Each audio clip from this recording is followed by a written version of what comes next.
Welcome back to my channel Pencil Biology. आज का जो ये वीडियो है इसमें हम देखने वाले हैं क्रिप्टोक्रोम्स के बारे में। So let's get started with the lecture guys. अगर हम यहाँ पे क्रिप्टोक्रोम्स के बारे में देखें तो ये क्या होते हैं, ये ऐसे रिसेप्टर्स होते हैं जो प्लांट के पास प्रेजेंट होते हैं और जिनका काम होता है कि एब्सॉर्ब करे लाइट को। तो इनको हम क्या बोल सकते हैं, इनको हम बोल सकते हैं कि फोटो रिसेप्टर होते हैं, क्योंकि ये सनलाइट को एब्सॉर्ब करते हैं। और ऐसे नहीं है कि सनलाइट में पूरी की पूरी वेवलेंथ जो कि विजिबल वेवलेंथ होगी उसको एब्सॉर्ब करते हैं, नहीं, ये स्पेसिफिकली जो विबग्योर का ब्लू लाइट पार्ट होता है ना, ब्लू लाइट पोर्शन होता है, उसको ये एब्सॉर्ब करने का काम करता है। तो ये क्रिप्टोक्रोम्स होते हैं, एक तरीके से प्लांट में रिसेप्टर्स की तरह मॉलिक्यूल होते हैं। तो इनको मैं क्या बोल सकती हूँ, अगर ये ब्लू लाइट को एब्सॉर्ब करे तो ऑब्वियसली बात है मैं इनको मेंशन कर सकती हूँ, they are what, they are blue light receptors. अगर हम यहाँ पर क्रिप्टोक्रोम्स के बारे में देखें तो क्रिप्टोक्रोम्स टोटल दो चीजों से मिलकर बने हुए होते हैं। एक तो इसमें होता है प्रोटीन का पार्ट और एक होता है प्रोटीन का पार्ट यानी कि जो रिस्पॉन्स क्रिएट करेगा, क्योंकि क्रिप्टोक्रोम्स अगर प्रेजेंट है तो ऑब्वियस बात है वो कुछ काम भी कर रहे होंगे। तो जो काम करना है, रिस्पॉन्स क्रिएट करना है, वो प्रोटीन का काम होगा। उसी के साथ साथ यहाँ पर एक मॉलिक्यूल प्रेजेंट होगा जिसको बोलेंगे क्रोमोफोर। क्रोमोफोर का क्या काम होगा, यहाँ पर उसका काम होता है एब्सॉर्ब करना लाइट को।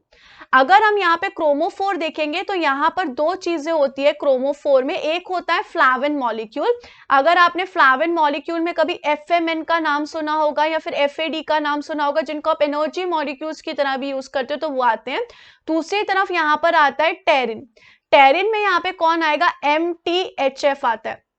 MTHF की फुल फॉर्म क्या होती है, मिथाइल टेट्राहाइड्रोफोलेट। यहाँ पर इसकी फुल फॉर्म होगी मिथाइल टेट्राहाइड्रोफोलेट। फोलेट, इस तरीके से ये मॉलिक्यूल प्रेजेंट होते हैं। तो ये दोनों किस तरीके से वर्क करेंगे, क्रोमोफोर की तरह वर्क करेंगे। अगर आपने यहाँ पर मॉलिक्यूलर बायोलॉजी का रिपेयर सिस्टम पढ़ा है तो आपको पता होगा वहां पर एक एंजाइम होता है जिसका नाम होता है फोटोलाइज। फोटोलाइज के पास भी फ्लेविन मॉलिक्यूल और MTHF प्रेजेंट होता है। इसलिए हम कहते हैं कि जो क्रिप्टोक्रोम्स हैं वो स्ट्रक्चरली रिलेटेड होते हैं। स्ट्रक्चरली रिलेटेड है किसके साथ, फोटोलाइज के स्ट्रक्चर के साथ वो रिलेटेड होते हैं। उनका दोनों का एक्टिविटी अलग है। फोटोलाइज का काम होता है रिपेयर करना, इसका काम होता है लाइट को एब्सॉर्ब करके, ब्लू लाइट को एब्सॉर्ब करके अलग टाइप के फंक्शंस करना, लेकिन ये स्ट्रक्चरली रिलेटेड होते हैं। अगर हम यहाँ पर देखें आगे, अगर मैं बात करें तो जैसा कि मैंने कहा क्रिप्टोक्रोम किसके बने होते हैं, प्रोटीन के प्लस क्रोमोफोर के। तो अगर मैं इसका स्ट्रक्चर बताऊं, अगर ये प्रोटीन है तो ऑब्वियस सी बात है इसके पास क्या प्रेजेंट होगा, N टर्मिनल भी प्रेजेंट होगा, C टर्मिनल भी प्रेजेंट होगा, क्योंकि हमें पता है हर एक प्रोटीन के पास दोनों टर्मिनल प्रेजेंट होते हैं। इसका जो N टर्मिनल है उसके पास कौन सी डोमेन होती है, उसके पास एक डोमेन होती है जिसको बोलते हैं PHR डोमेन। PHR का फुल फॉर्म क्या होता है, photolysis homologous domain. Photolysis homologous domain, क्यों ऐसा नाम है, क्योंकि इसका जो स्ट्रक्चर है ये होमोलॉगस है, फोटोलाइज से, इसलिए इसका नाम है। तो फोटोलाइज रीजन आप बोल सकते हो, डोमेन बोल सकते हो। तो इसको क्या बोलते हैं, PHR डोमेन बोलते हैं यहाँ पर इस तरीके से। नेक्स्ट अगर हम यहाँ पर देखें तो नेक्स्ट जो रीजन होता है इसके पास कौन सा होता है, ये वाला जो रीजन है ये होता है MTHF। अगर मैं इसको थोड़ा सा बड़ा बना दूं स्ट्रक्चर को, तो यहाँ पर ये वाला जो रीजन होता है यहाँ पे होगा MTHF एंड यहाँ पे क्या प्रेजेंट होगा, FAD यहाँ पे प्रेजेंट होता है। तो ये दोनों इसके पास प्रेजेंट होंगे। उसके बाद यहाँ पर इसके पास C टर्मिनल की तरफ जो स्ट्रक्चर प्रेजेंट होता है उसको बोलते हैं CCT। यहाँ पर इस तरीके से प्रेजेंट होता है CCT। CCT नाम से पता चल रहा है C टर्मिनल ऑफ क्रिप्टोक्रोम। इसका नाम इसलिए क्यों है, क्योंकि यहाँ पर ये क्रिप्टोक्रोम का C टर्मिनल है, ऑब्वियस सी बात है, इसलिए इसका ऐसा नाम रखा गया। तो इस तरीके से ये जो है ये किसका स्ट्रक्चर है, ये क्रिप्टोक्रोम का स्ट्रक्चर होता है जिसके पास एक PHR डोमेन है, कहाँ की तरफ है, N टर्मिनल की तरफ, फिर MTHF और FAD है, और उसके बाद यहाँ पे CCT प्रेजेंट है, that is denoting C terminal. अब अगर हम यहाँ पर देखें, यहाँ पर ये जो N टर्मिनल वाला रीजन होता है, जो N टर्मिनल रीजन है वो किसके लिए रिस्पॉन्सिबल होता है, वो फोटोसेंसरी पार्ट होता है। फोटोसेंसरी पार्ट का मतलब होता है ऐसा पार्ट जो कि लाइट को सेंस करेगा, उसको एब्सॉर्ब करेगा। वहीं जब वो एक बार एब्सॉर्ब कर लेगा लाइट को, उसकी वजह से वो C टर्मिनल में कॉन्फॉर्मेशनल चेंजेस लाएगा। C टर्मिनल में कॉन्फॉर्मेशनल चेंजेस लाने का मतलब क्या है कि वो C टर्मिनल के स्ट्रक्चर को चेंज करेगा। तो यहाँ पर C टर्मिनल में क्या आ जाएगा, कन्फॉर्मेशनल चेंज आ जाएगा, कन्फॉर्मेशनल चेंज। तो एक तरीके से सी टर्मिनल आगे के रिस्पॉन्स क्रिएट करेगा, कैसे, जब उसमें एक बार कन्फर्मेशनल चेंज आ जाएगा, और वो आता किसकी वजह से, एन टर्मिनल जब लाइट एब्जॉर्ब कर लेती है उसकी वजह से आता है। अगर हम यहाँ पे क्रिप्टोक्रोम्स के बारे में और देखें तो टोटल यहाँ पे देखते हैं तो क्रिप्टोक्रोम्स 3 टाइप के होते हैं। यहाँ पर क्रिप्टोक्रोम्स टोटल 3 टाइप के होते हैं, जिनका नाम होता है CRI1, उसके बाद यहाँ पे होता है CRI2, और यहाँ पर तीसरा होता है CRY3। अगर हम यहाँ पे CRY1 के बारे में देखें तो ये लाइट स्टेबल मॉलिक्यूल होता है, यानी कि ये लाइट में इसके डिस्ट्रॉय नहीं होगा, आराम से ये स्टेबल रहता है। वहीं ये वाला जो है ये लाइट अनस्टेबल होता है, यानी कि इसका जो स्ट्रक्चर है वो डिस्ट्रॉय हो जाएगा लाइट में। अगर हम यहाँ पर देखें तो ये वाला जो Cry1 है वो कहाँ पे प्रेजेंट होता है, न्यूक्लियस में प्रेजेंट होता है। Cry2 भी कहाँ पे प्रेजेंट होगा, न्यूक्लियस में प्रेजेंट होता है। वहीं जो Cry3 मॉलिक्यूल है वो प्रेजेंट होता है क्लोरोप्लास्ट में एंड माइटोकॉन्ड्रिया में। ये प्रेजेंट होता है क्लोरोप्लास्ट में एंड माइटोकॉन्ड्रिया में। अगर हम यहाँ पे देखें क्रिप्टोक्रोम्स का मेनली फंक्शन क्या होता है, क्रिप्टोक्रोम्स का मेनली फंक्शन होता है फोटोमॉर्फोजेनेसिस का। फोटोमॉर्फोजेनेसिस कहने का क्या मतलब है कि लाइट को यूज करके, मतलब लाइट की डायरेक्शन में या उसके अगेंस्ट में जो ग्रोथ होती है, तो बेसिकली लाइट जैसे जैसे उस हिसाब से ग्रोथ करता है प्लांट, तो वो दोनों चीजें करवाने के लिए यहाँ पर रिस्पॉन्सिबल होता है Cry1 और Cry2। Cry3 का अभी तक क्या फंक्शन है ये अभी अननोन है, कि ये किस क्या रोल प्ले करता है प्लांट में, ये अभी अननोन है। लेकिन बाकी Cry1 और Cry2 ये दोनों काम करते हैं। तो मैं क्या बोल सकती हूँ, Cry1 और Cry2 दोनों के दोनों न्यूक्लियर प्रोटीन है, वो न्यूक्लियस में प्रेजेंट होते हैं। अगर हम इनका बेसिकली फंक्शन देखें, अगर हम अच्छे से इनके फंक्शन देखें क्रिप्टोक्रोम्स के, तो क्या क्या फंक्शन होते हैं। सबसे पहली बात तो है कि इनहिबिशन करते हैं स्टेम इलोंगेशन का, यानी कि स्टेम को कुछ ज्यादा इलोंगेट नहीं होने देते, तो इनहिबिट करते हैं स्टेम इलोंगेशन का, ताकि जो पेड़ है वो कुछ ज्यादा ही लंबा ना हो जाए। तो इसको वो इलोंगेशन करने से हम रोकते हैं। ये कैसे होती है, बाय ब्लू लाइट। इसके लिए स्पेसिफिकली रिस्पॉन्सिबल है ब्लू लाइट। अगर उसने ब्लू लाइट एब्जॉर्ब किया तभी वो ये काम कर पाएगा, ब्लू लाइट के एब्सेंस में वो ये काम नहीं कर पाएगा। सेकेंड चीज अगर हम यहाँ पर देखें तो वो क्या करता है, स्टिम्युलेशन ऑफ लीफ एक्सपेंशन। क्या करेगा, stimulation of leaf expansion, leaf को क्या करेगा, एक्सपैंड करेगा। ये भी किसकी प्रेजेंस में होगा, वंस अगेन अगर ब्लू लाइट प्रेजेंट है तभी ये काम हो पाएगा, ब्लू लाइट अगर नहीं है तो ये काम नहीं हो पाएगा। अगर हम यहाँ पे आगे देखें ट्री के बारे में बात करें जिसका नाम होता है अराबिडोप्सिस, हम यहाँ पे किसकी बात करें, अराबिडोप्सिस की बात करें। तो अराबिडोप्सिस में क्या देखा गया था, यहाँ पर अगर एक जीन म्यूटेटेड है जिसका नाम है HY4, अगर म्यूटेटेड है HY से क्या मतलब है, हाइपोकोटाइल। हाइपोकोटाइल से क्या मतलब होता है, स्टेम। तो अगर यहाँ पर ये जीन म्यूटेटेड होगा तो उसकी वजह से यहाँ पर क्या होगा, उसकी वजह से जो स्टेम की इलोंगेशन है वो होती जाएगी, यानी कि जो स्टेम की इलोंगेशन हम रोक रहे थे वो नहीं हो पाएगी। तो यहाँ पर क्या होगा, यहाँ पर स्टेम इलोंगेशन होगी, ज्यादा से ज्यादा यहाँ पर क्या होगी, स्टेम इलोंगेशन होती रहेगी। स्टेम इलोंगेशन होने की वजह से जो प्लांट है वो बहुत ज्यादा लंबा हो जाएगा। तो इससे हमें क्या पता चला, इससे हमें पता चला कि जो Hy4 है उसी को ही फ्यूचर में उसका नाम ही दिया गया Cry1, उसी को ही फ्यूचर में क्या बोला गया कि वही होता है Cry1। तो इनका काम होता है कि ये क्या कर सके, ये जो ब्लू लाइट की प्रेजेंस है उसमें स्टेम इलोंगेशन को कम कर सके। अब इस कंडीशन में भले ही ब्लू लाइट प्रेजेंट भी होगी तो भी कुछ नहीं हो सकता, तो भी यहाँ पे इस इलोंगेशन को इनहिबिट नहीं किया जा सकता, क्योंकि ये म्यूटेटेड है। Cry1 जो है वो यहाँ पे म्यूटेटेड है, तो इस कंडीशन में ऐसा नहीं हो सकता। अगर हम इसको एक ग्राफ के थ्रू समझने की कोशिश करें तो समझिए यहाँ पर मैंने y एक्सिस पे लिया है हाइपोकोटाइल की लेंथ, इस तरीके से मैंने यहाँ पे लिया है हाइपोकोटाइल की लेंथ। अगर मैंने यहाँ पर सबसे पहले कहा कि जो Cry1 है वो म्यूटेटेड है, Cry1 अगर म्यूटेटेड होगा तो वो कुछ कर नहीं पाएगा, तो हाइपोकोटाइल की जो लेंथ है वो बहुत ज्यादा होगी, ऑब्वियस सी बात है, इसकी जो लेंथ है वो बहुत ज्यादा होगी। दूसरी कंडीशन में मैंने कहा कि यहाँ पर जो हाइपोकोटाइल की लेंथ है वो नॉर्मल होगी, क्यों, क्योंकि यहाँ पर जो क्राई है वो वाइल्ड टाइप है। अगर क्राई वाइल्ड टाइप है तो इसकी लेंथ कितनी होगी, नॉर्मल होगी, बहुत ज्यादा लंबी भी नहीं होगी। तीसरी कंडीशन अगर मैंने कहा यहाँ पर जो Cry1 है वो ओवर एक्सप्रेस हो रहा है, ओवर एक्सप्रेस्ड यानी कि बहुत ज्यादा एक्सप्रेस हो रहा है। अगर क्राई1 बहुत ज्यादा एक्सप्रेस होगा तो ऑब्वियस सी बात है वो किसको रोकेगा, वो यहाँ पर रोकेगा हाइपोकोटाइल को ज्यादा ग्रो होने से। तो इस तरीके से हमें ग्राफ मिलता है XYZ। यहाँ पर सबसे पहली कंडीशन आपको क्या बता रही है, जब वो म्यूटेटेड था। दूसरी कंडीशन आपको बता रही है जब वाइल्ड टाइप था। और तीसरी कंडीशन यहाँ पे बता रही है जब वो ओवर एक्सप्रेस हुआ था। ऐसे ही अगर मैं आपको बताऊं, इसी का ही एक और फंक्शन भी होता है, दैट इज एंथोसाइनिन के प्रोडक्शन की। यहां पर ये मिलके क्या करते हैं, एंथोसाइनिन के प्रोडक्शन करते हैं। एंथोसाइनिन जो पिगमेंट होता है उसके भी प्रोडक्शन के लिए रिस्पॉन्सिबल होता है।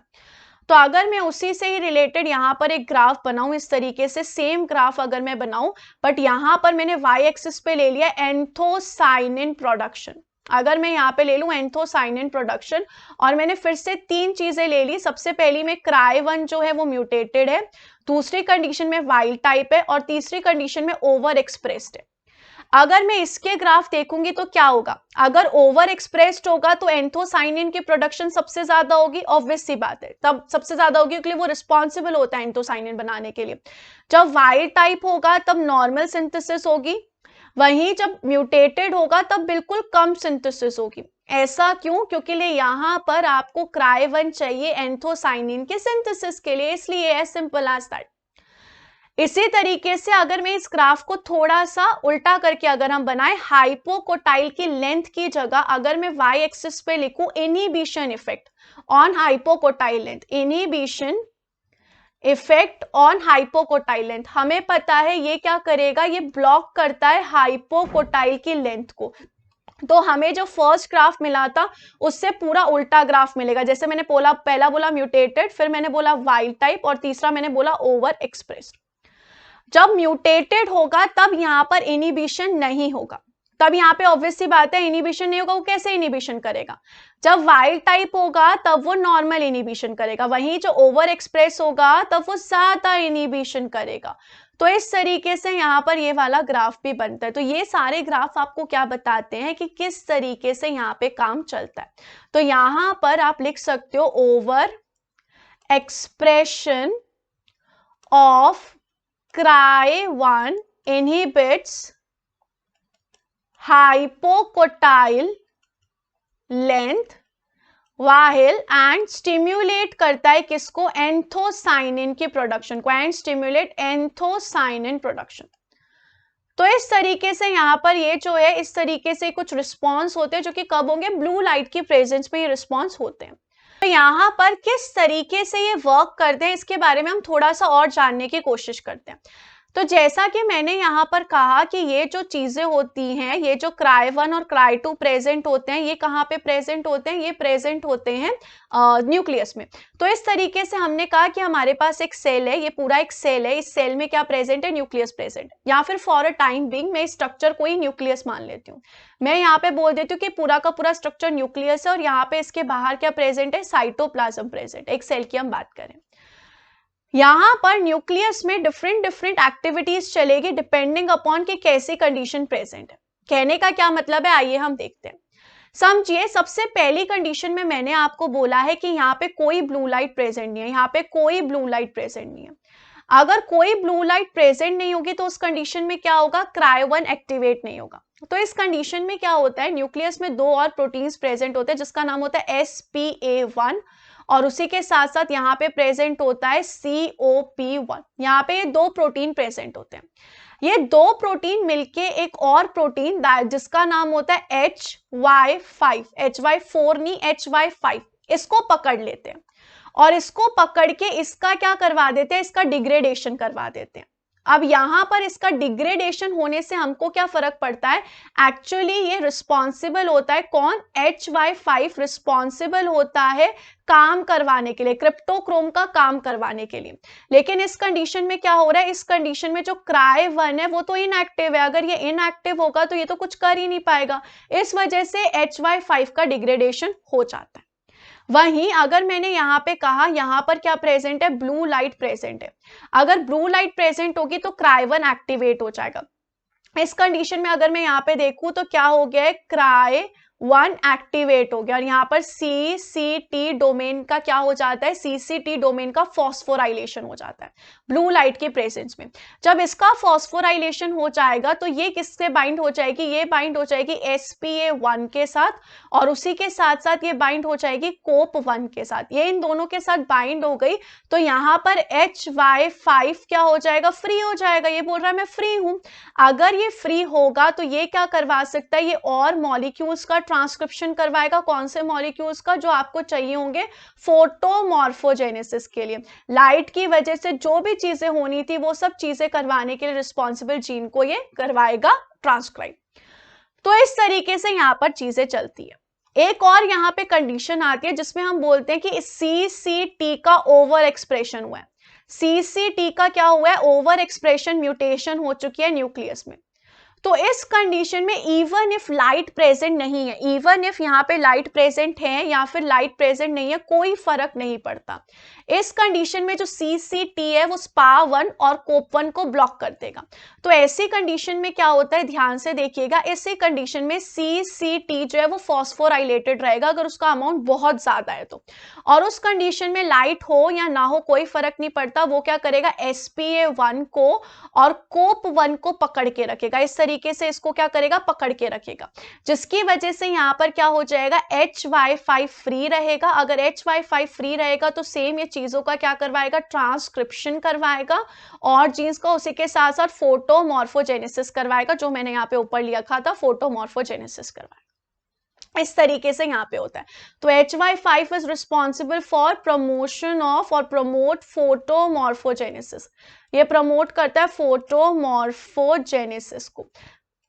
वहीं अगर मैं यहाँ पे बताऊं आपको SPA1 की फुल फॉर्म क्या होती है, तो वो होती है suppressor of 5A1, suppressor of 5A। वहीं अगर मैं यहाँ पे बताऊं आपको COP1 की फुल फॉर्म क्या होती है, तो दैट इज कॉन्स्टिट्यूटिवली फोटोमॉर्फोजेनिक 1, कॉन्स्टिट्यूटिवली फोटोमॉर्फोजेनिक 1। तो इस तरीके से यहाँ पर ये सारी कहानी चलती है और इस तरीके से यहाँ पर जो CRY1 है वो एक्ट करता है, वो इस तरीके से फोटोमॉर्फोजेनेसिस करवाता है। इसके अलावा अगर हम यहाँ पर देखें तो एक और फंक्शन होता है क्राई प्रोटीन्स का, that is it acts on flowering also. ये किसके लिए रिस्पॉन्सिबल होता है, फ्लावरिंग करवाने में भी ये मदद करता है। कैसे, यहाँ पर एक ट्रांसक्रिप्शन फैक्टर प्रेजेंट होता है जिसका नाम होता है क्राई इंटरैक्टिंग। ये कहाँ पे प्रेजेंट होगा, ये न्यूक्लियस में प्रेजेंट होता है और ये ट्रांसक्रिप्शन फैक्टर है cry interacting BHLH1 transcription factor. ठीक है, ये कहाँ पे प्रेजेंट होता है, न्यूक्लियस में। अगर हमें पता है ट्रांसक्रिप्शन फैक्टर का सिंपली वर्क क्या होता है, किसी जीन्स का ट्रांसक्राइब करवाना। तो यहाँ पर समझिए हमारे पास प्रेजेंट है CRY2 प्रोटीन। ठीक है, ये कहाँ पे प्रेजेंट है, ऑब्वियस सी बात है ये सब चीजें प्रेजेंट होगी न्यूक्लियस में। अगर ये यहाँ पे प्रेजेंट है तो ये किससे के साथ बाइंड हो जाएगा, ये cry interacting BHLH1 transcription factor के साथ बाइंड हो जाएगा, जिसको हम इन शॉर्ट क्या बोलते हैं, CIB1। इसको इन शॉर्ट बोला जाता है, इसका शॉर्ट फॉर्म क्या है, CIB1। इसके साथ जब ये बाइंड हो जाएगा तो ये कैसे वर्क करेंगे, ये as a transcription factor work करेंगे। ट्रांसक्रिप्शन फैक्टर अगर ये वर्क करेंगे तो एक जाएंगे प्रमोटर के पास। यहाँ पर ये किसके प्रमोटर के पास जा रहे हैं, ये FT के प्रमोटर के पास जा रहे हैं। FT का मतलब क्या होता है, फ्लावर लोकस टी, जो कि रिस्पॉन्सिबल होगा फ्लावरिंग करवाने के लिए। ये दोनों यहाँ पर इस तरीके से आके बाइंड हो जाएंगे। जब ये यहाँ पे इस तरीके से आके बाइंड हो जाएंगे तो FT का हो जाएगा ट्रांसक्रिप्शन, क्योंकि ये ट्रांसक्रिप्शन फैक्टर है, जिसकी वजह से इनका प्रोटीन बन जाएगा ट्रांसलेशन का, तो यहाँ पे बन गया FT। अब ये जितनी भी कहानी चल रही है ये कहाँ पे चलती है, ये कहानी चलती है लीफ में, यानी कि इसकी सिंथेसिस किस में हो रही है, लीव्स में हो रही है। यहाँ पर एक बार FT लीफ में बन गया तो ये कहाँ पे माइग्रेट कर जाएगा, ये एपिकल मेरिस्टेम में माइग्रेट कर जाएगा। एपिकल मेरिस्टेम यानी कि टिप पे, जो शूट का टिप होता है उसमें माइग्रेट कर जाएगा और वहां पे किसकी सिंथेसिस करवाएगा, वहां पर ऐसे जीन्स की सिंथेसिस करवाएगा, ऐसे जीन्स को ट्रांसक्राइब करवाएगा, टू बी मोर एक्यूरेट ऐसे जीन्स को ट्रांसक्राइब करवाएगा जो कि फ्लावर बनाने के लिए रिस्पॉन्सिबल होंगे, जो कि क्या बनाएंगे, जो कि फ्लोरल फ्लोरल मेरिस्टेम बनाने के लिए रिस्पॉन्सिबल होंगे।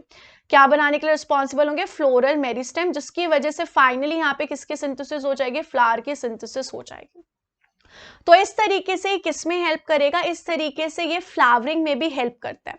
तो अगर मैंने यहाँ पे कहा समझो, अगर किसी कंडीशन में CIB1 का अमाउंट ज्यादा हो गया, बहुत ज्यादा अगर अमाउंट हो गया, तो ऐसे कंडीशन में जो प्लांट होगा वो अर्ली फ्लावरिंग करेगा, अर्ली फ्लावरिंग करेगा as compare to wild type flower, as compare to wild type plant. ऐसा प्लांट जो कि वाइल्ड टाइप है, वाइल्ड टाइप यानी कि जिसमें ज्यादा अमाउंट में प्रेजेंट नहीं है, तो इसमें अगर ज्यादा अमाउंट में होगा तो ऑब्वियस बात है वो जल्दी फ्लावरिंग करेगा, एज सिंपल एज दैट। तो इस तरीके से यहाँ पर ये वर्क करता है। इस तरीके से बहुत सारे फंक्शंस में वर्क करते हैं। क्राई प्रोटीन जो होता है और क्रिप्टोक्रोम जो होता है, और ये सब कब चलता है? जब ब्लू लाइट के एब्जॉर्प्शन ये करते हैं, क्योंकि ये ब्लू लाइट के प्रेजेंस में ही सारे काम कर पाते हैं। सो आई होप गाइस ये लेक्चर आपको बिल्कुल अच्छे से समझ में आ गया होगा, और आपको समझ में आ गया होगा किस तरीके से क्रिप्टोक्रोम वर्क करते हैं। Thank you so much guys for watching this video. Don't forget to subscribe my channel and share this video with all your friends. Thank you so much guys, bye bye, take